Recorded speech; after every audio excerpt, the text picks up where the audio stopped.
नमस्कार। मैं रघुनाथ प्रसाद आज सनातन धर्म, जिन्हें हिंदू धर्म भी कहा जाता है, उनके वैसे लोगों को जो हर बात पर कुछ ऐसी टिप्पणी कर जा रहे हैं कि सनातन धर्म पर कोई प्रतिकूल टिप्पणी नहीं की जानी चाहिए, उनके समक्ष मैं कुछ तथ्य रखना चाहूँगा। सबसे पहले तो मैं यह चर्चा करूँ कि 17 सितंबर 2023 को मैं अपने एक घनिष्ठ मित्र के द्वादश कार्यक्रम में सम्मिलित हुआ। वहाँ पर काफ़ी लोग आए थे, कई तरह के लोग, जिसमें सामाजिक लोग भी थे, राजनीतिक लोग भी थे, सामान्य लोग भी थे। एक कार्यक्रम चल रहा था जो हिंदू विधि विधान में होता है। वो जब समाप्त हो गया तो 13 पंडितों को भोजन कराया जा रहा था। भोजन कराने के बाद जो एक परंपरा है, कुछ सामग्रियां सौंपी जाती हैं, जबकि इस पर भी बहुत बातें कही गई हैं कि मृतात्मा के यहाँ कोई सामान कैसे पहुंच सकता है, परंतु चूँकि परंपरा से लोग करते आ रहे हैं तो सामग्रियां दी जा रही थी, दक्षिणा दी जा रही थी। लोग करते आ रहे हैं इसलिए ढोते जा रहे हैं। लेकिन सबसे जो आश्चर्यजनक बात आई कि मेरे मित्र के पुत्र जो करता थे, जिन्होंने मुखाग्नि दी थी, वो जब सामग्रियां दे रहे थे तो साथ साथ सभी पंडितों के वो पैर छूकर आशीर्वाद भी ले रहे थे।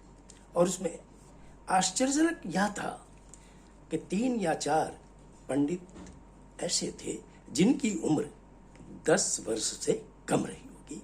उनके भी पैर छूकर उनके द्वारा आशीर्वाद लिया गया।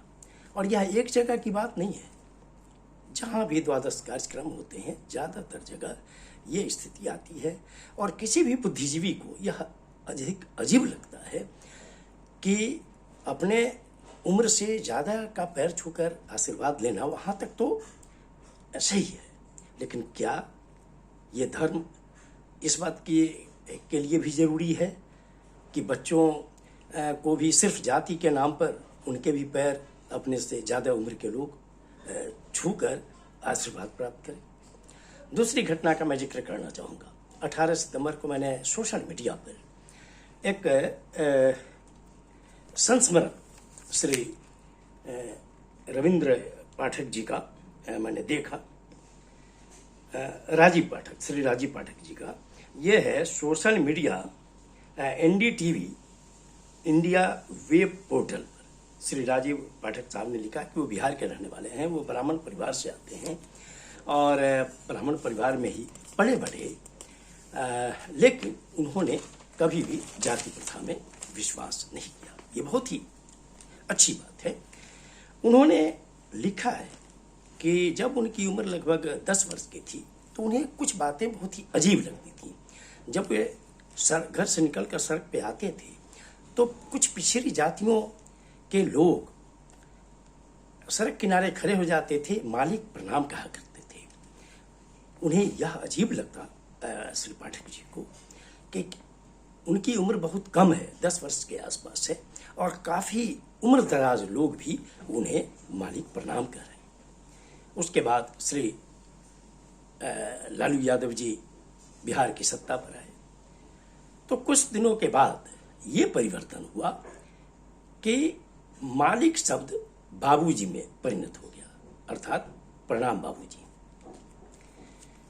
कुछ समय और बीता तो इन पिछड़ी जातियों के लोग सड़क पर हाथ मिलाकर बात करने लगे। श्री पाठक जी ने आगे लिखा है कि चूंकि इनका घर ब्राह्मण टोली में ही है, तो ब्राह्मण टोली के जो बड़े लोग हैं उन लोगों में आक्रोश था कि लालू यादव ने इन लोगों का मन बढ़ा दिया है, इन लोगों का काम करने का पैसा भी बढ़ा दिया, जिसके कारण ये आंख में आंख डालकर बात करने का साहस करते हैं। श्री पाठक जी आगे लिखते हैं अपने इस पोर्टल पे कि तब उनकी समझ में आया कि जंगल राज के बावजूद श्री लालू यादव जी दोबारा सत्ता में क्यों आए। उन्होंने आगे यह लिखा कि उन्होंने सामाजिक परिवर्तन का काम तो कर ही दिया है, पिछड़ी जातियों को उन्होंने सशक्त तो बना ही दिया। उनको ये आभास होने लगा पिछड़ी जाति के लोगों को कि वे भी इंसान हैं, वे भी औरों के बराबर हैं। और उन्होंने अंत में लिखा है कि भले श्री लालू यादव को कुछ लोग मजाक का पात्र समझते हों, लेकिन यह तो मानना ही पड़ेगा कि उन्होंने एक सामाजिक क्रांति कर दी है, सामाजिक परिवर्तन कर दिया है, और वे इसी कारण बिहार की राजनीति में बहुत बड़ा दखल रखते हैं। तीसरी बात का मैं जिक्र करना चाह रहा हूं, जो बिहार के वर्तमान माननीय मुख्यमंत्री श्री नीतीश कुमार जी से संबंधित है। वर्ष 2005 में वे सत्ता में आए और वे मुख्यमंत्री बने। लंबे कार्यकाल में इन्होंने विकास की लंबी गाथा लिखी है। इन्होंने हर क्षेत्र में, चाहे वो शिक्षा का क्षेत्र हो, स्वास्थ्य का क्षेत्र हो, हर क्षेत्र में इन्होंने काफ़ी कार्य किए हैं, जिसकी प्रशंसा न केवल राज्य में वरन पूरे देश में भी हो रही है। इनके कुछ कार्यक्रम, जैसे नल जल कार्यक्रम है या कुछ अन्य भी साइकिल योजना वगैरह है, वो अन्य राज्यों ने भी अपनाया है। और कुछ योजनाओं को बिजली के मामले में और नल जल वगैरह के मामले में तो मैं समझता हूँ कि केंद्र सरकार ने भी इन योजनाओं को, लेकिन एक भारतीय नागरिक के रूप में, बिहारवासी होने के नाते और बिहार की ब्यूरोक्रेसी में काम करने के नाते मैं दो महत्वपूर्ण निर्णय का जिक्र करना चाहता हूँ। पहला, जब 2006 में ये स्थानीय चुनाव हुए, पंचायत समिति और जिला परिषद के, तो इन निकायों में न केवल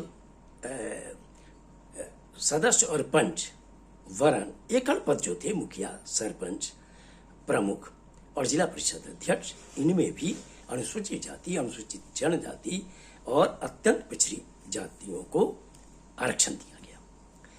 फिर वर्ष 2007 में जब नगर पंचायत, नगर परिषद और नगर निगम के चुनाव हुए, तो जो वार्ड पार्षद थे इन तीनों संस्थाओं में, इनके अतिरिक्त जो नगर पंचायत, नगर परिषद के जो मुख्य पार्षद हैं और नगर निगम के महापौर, इन पदों पर, इन एकल पदों पर भी अनुसूचित जाति, अनुसूचित जनजाति और अत्यंत पिछड़ी जातियों को आरक्षण दे दिया गया।